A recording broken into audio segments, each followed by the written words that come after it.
সারা বিশ্বে সামনে দুটো বড় বড় ঘটনা ঘটে যাচ্ছে। একটা ঘটনা হচ্ছে গাজওয়াতুল হিন্দ, আরেকটা ঘটনা হচ্ছে আল মালহামা। এই দুটোর কথাই কিন্তু আমাদের ইসলামিক স্কলারশিপের মধ্যে এসেছে। আমি একটু স্মরণ করে দিতে চাই আগে। সেটা হলো রাসূলুল্লাহ সাল্লাল্লাহু আলাইহি ওয়াসাল্লাম আবু দাউদের হাদিসে বলেছেন, হাদিসে খুব ভালো করে শুনুন। রাসূলুল্লাহ সাল্লাল্লাহু আলাইহি ওয়াসাল্লাম বলেছেন, যখন মদিনার গুরুত্ব কমে যাবে, যখন মদিনার গুরুত্ব কমে যাবে, তখন জেরুজালেমের গুরুত্ব বেড়ে যাবে। আজকে আমরা দেখছি মদিনা সারা বিশ্বের পলিটিক্যাল সেক্টরে কোনো রোল প্লে করছে না, অ্যাবসলিউটলি নাথিং। জেরুজালেমের গুরুত্ব বেড়ে যাবে। আমরা দেখছি সারা বিশ্বের সেন্টার স্টেজ হয়ে গেছে এখন Jerusalem. This is done, already done.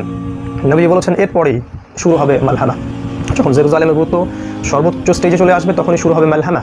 মালহামা সম্পর্কে রাসূলুল্লাহ সাল্লাল্লাহু আলাইহি ওয়াসাল্লাম বলেছেন, মালহামা এমন একটি যুদ্ধ যে যুদ্ধে 80টা ফ্ল্যাগ একত্রিত হয়ে যাবে। প্রত্যেকটা ফ্ল্যাগ বা দেশের আন্ডারে থাকবে 12,000 করে সৈন্য।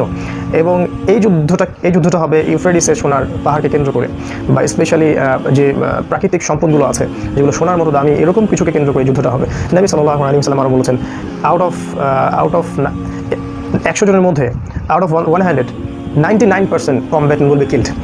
এটা সবচেয়ে ইম্পর্টেন্ট কথা। নবী বলেছেন যে 100 জন সৈন্যের মধ্যে এই যুদ্ধে 99% সৈন্য মারা যাবে।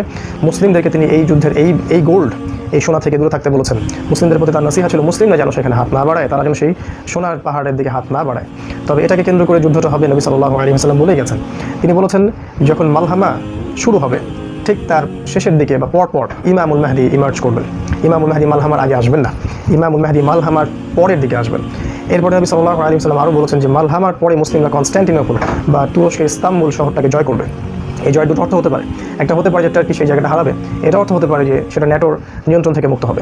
নবী সাল্লাল্লাহু আলাইহি ওয়াসাল্লাম আরও বলেছেন যখন মুসলিমরা কনস্ট্যান্টিনোপল জয় করবে তারপরেই খুরুজ হবে মাসিহুদ দাজ্জালের, এবং দাজ্জাল মানুষের রূপে আত্মপ্রকাশ করবে এবং সে বের হয়ে বলবে আনাল মাসিহ, আমি হচ্ছি মাসিহ।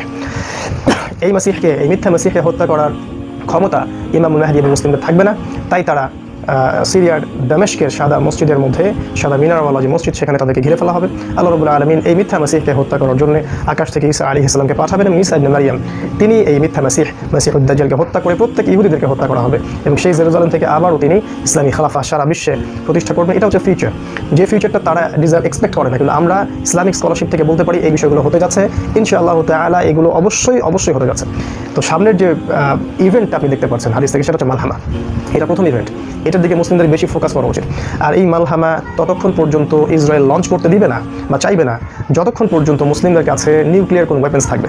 কারণ তারা কখনোই চাইবে না যে মুসলিমদের কোনো নিউক্লিয়ার মিসাইলস বা ক্ষেপণাস্ত্র বা নিউক্লিয়ার কোনো থার্মোনিউক্লিয়ার কোনো অস্ত্র ইসরায়েলকে আঘাত করুক।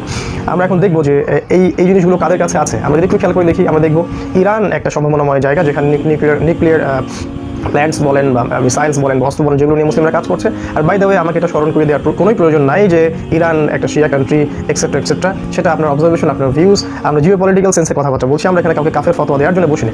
আমরা বলছি যে ইরান ইসরায়েলের নাকের ডগাতে বসেই নিউক্লিয়ার প্ল্যান্টসগুলোকে শক্তিশালী করেছে, যেটা ইসরায়েল পছন্দ করে নাই, পছন্দ করছে না। এটা একটা থ্রেট তার জন্য, তাই সে চাইবে ইরানকে আক্রমণ করতে এবং ইরানের নিউক্লিয়ার প্ল্যান্টসগুলোকে ধ্বংস করতে, যেটা সে অল্প কিছুদিনের মধ্যেই করেও ফেলতে পারে আল্লাহু আ'লাম বিসওয়াব। আর সেখানে অবশ্যই আমাদের অনেক সুন্নিরা ইসরায়েলকে হেল্প করবে, এটা হবে, দেখে নিন সামনে ইনশাআল্লাহ তাআলা। এবং একটা কান্ট্রি যেটা আমাদের প্রতিবেশী কান্ট্রি, যেটা থেকে আমরা বিচ্ছিন্ন হয়েছে, তার নাম পাকিস্তান। পাকিস্তানের কাছে পারমাণবিক ওয়েপেন্স আছে। যতক্ষণ পর্যন্ত পাকিস্তানের কাছে এই ধরনের নিউক্লিয়ার ওয়েপেন্স থাকবে ততক্ষণ পর্যন্ত ইসরায়েল এই যুদ্ধে নামতে চাইবে না, কখনোই না। এবং পশ্চিমা সভ্যতা ন্যাটো কখনোই এই মালহামায় যোগ দিবে না, ইনক্লুডিং রাশিয়া, চায়না। সো ইসরায়েলের একটা এজেন্ডা থাকবে, সে কীভাবে পাকিস্তানের এই প্ল্যান্টসগুলোকে ধ্বংস করতে পারে বা নিউক্লিয়ার ওয়েপেন্সগুলোকে ধ্বংস করতে পারে। এই প্রশ্নের উত্তর খুব সহজ, আপনি দিতে পারবেন যে কাকে সেখানে তার মূল অস্ত্র হিসেবে ব্যবহার করতে পারে। Answer India. এবং এখানে সবচেয়ে বড় ইস্যুটা তারা ক্রিয়েট করতে পারে, যেটা অলরেডি ক্রিয়েটেড, সেটা হচ্ছে কাশ্মীর। এই ইস্যুটাকে কেন্দ্র করেই দেখা যাবে যে তারা ইন্ডিয়া এবং পাকিস্তান এবং আফগানিস্তান এবং বাংলাদেশ এই জায়গাগুলোর মধ্যে একটা ম্যাসাকার কি বলবো, যে সামরিক, অর্থনৈতিক, পলিটিক্যাল একটা কলিউশনের সৃষ্টি করতে চেষ্টা করবে এই জায়গাটার মধ্যে। এবং তার উদ্দেশ্য কিন্তু বাংলাদেশ নয়, তাদের উদ্দেশ্য কিন্তু কাশ্মীর নয়, তাদের উদ্দেশ্য কিন্তু ইন্ডিয়াও নয় বা ইন্ডিয়ার মুসলিমরা নয়। তাদের উদ্দেশ্য হচ্ছে পাকিস্তানের পারমাণবিক ওয়েপেন্সগুলো তারা পাকিস্তানকে পিসে টুকরা করতে চাইবে। এইটা তাদের মাস্টার প্ল্যান, এবং এই মাস্টার প্ল্যান করতে গিয়েই তাদেরকে ফেস করতে হবে বাংলাদেশকে, তাদেরকে ফেস করতে হবে ইন্ডিয়ান মুসলিমদেরকে, তাদেরকে ফেস করতে হবে আফগান মুজাহিদ ভাইদেরকে এবং কাশ্মীরের ভাইদেরকে। তো তাদের এই বড় এজেন্ডায় যেহেতু এগুলো একটার সাথে একটা রিলেটেড, এই জন্য এখানে আপনি আরাকানকে আলাদা করতে পারবেন না, কাশ্মীরকে আলাদা করতে পারবেন না, বাংলাদেশ, পাকিস্তান এবং ইন্ডিয়ান মুসলিমদেরকে আলাদা করতে পারবেন না। এই কন্টিনেন্টটা হচ্ছে একটা গুরুত্বপূর্ণ পয়েন্ট। মালহামা লঞ্চ করার মতো গুরুত্বপূর্ণ পয়েন্টসগুলো কি আমি অনেক চিন্তা করেছি।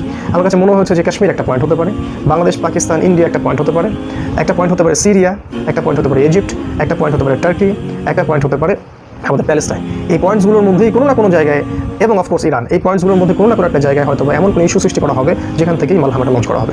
আর আমাদের কন্টিনেন্টে গিয়ে যেটা হবে সেটা হলো গাজওয়াতুল হিন্দ, যে বিষয়ে অনেকগুলো হাদিস এসেছে। আমি হাদিসের মুহাদ্দিস নই, দ্যাট ইজ ওয়াই আমি সহিহ জয়ীফের তাহকিক সনদ করতে এখানে বসিনি। আমি ছাড়াও অন্য যত স্কলার আছেন যারা আখিরুজ্জামানে টুকটাক কথাবার্তা বলেন, তাদের সবার মধ্যে কোনো ডাউট নাই যে এখানে গাজওয়াতুল হিন্দ নামে কিছু কোনো একটা ওয়ার বা একটা যুদ্ধ, একটা জিহাদ অচিরেই হবে ইনশাআল্লাহ তাআলা। কিছু মানুষ বলে থাকেন এটা হয়ে গেছে, আমরা তাদের সাথে একমত নই। এখন পর্যন্ত এমন কোনো গাজওয়াই কন্টিনেন্টে হয়নি যে গাজওয়ার ফলে মানুষের টাকনু রক্ততে ডুবে যাচ্ছে, এমন কোনো গাজওয়া এখন পর্যন্ত হয়নি। তো এটা কবে হবে, কোন সময় হবে, মালহামার আগে হবে না মালহামার পরে হবে, না দুটো একসাথে হবে, এই বিষয়টা আল্লাহ ভালো জানেন। তবে প্রেক্ষাপট যে ওইদিকে যাচ্ছে আমরা সেটা বুঝতে পারছি। আমি এতগুলো কথা বলার একটা উদ্দেশ্য, সেটা হচ্ছে যে শুধুমাত্র বাংলাদেশকে কেন্দ্র করে আপনি চিন্তা করবেন না, শুধুমাত্র কাশ্মীরকে ফোকাস করে চিন্তা করবেন না, শুধুমাত্র আরাকানকে কেন্দ্র করে নয়, শুধুমাত্র পাকিস্তানকে কেন্দ্র করে নয়, আপনাকে ইউনাইটেডলি গ্লোবালি চিন্তা করতে হবে। এবং আপনার আমাদের চোখ অবশ্যই রাখতে হবে ওই শত্রুর দিকে যে এই পুরো মানে এই এজেন্ডাগুলোর মাস্টারমাইন্ড হিসেবে কাজ করছে। সেটাই হচ্ছে ইসরায়েল, সেটাই হচ্ছে জেরুজালেম, সেটাই পশ্চিমা সভ্যতা, সেটাই ন্যাটো এবং সেটাই ইউনাইটেড নেশনস। এদের দিকে চোখ না রাখলে আপনি আপনার ট্র্যাক হারাবেন। এটাই আমার এতগুলো কথা বলার মূল উদ্দেশ্য।